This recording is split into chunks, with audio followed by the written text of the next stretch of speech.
Mahal kong Pilipinas, sana nakikinig ka. Gusto ko lang magkwento sa'yo. At ganoon na rin ang mga musta. Kahit hindi ka nakakapagsalita, alam kong sobrang nahihirapan ka na. Maganda ka naman eh.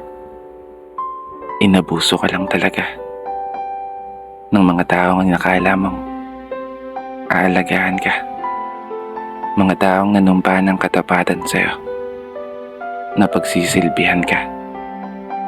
Mga taong pinagkatiwalaan namin na sa'yo'y magsasalpa sa mga panahon na haharap ka sa unos bilang isang bansa na matatag at palaban.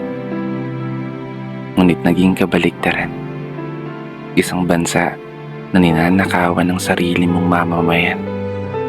Isang bansa na dapat ay pinoprotektahan.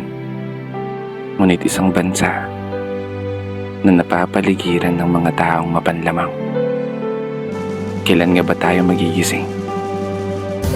Kailan nga ba kayo matatauhan?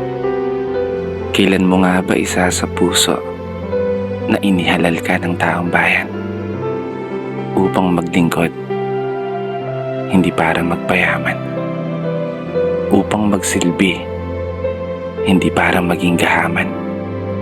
Imulat mo yung mga mata mo upang tuluyan mong masilayan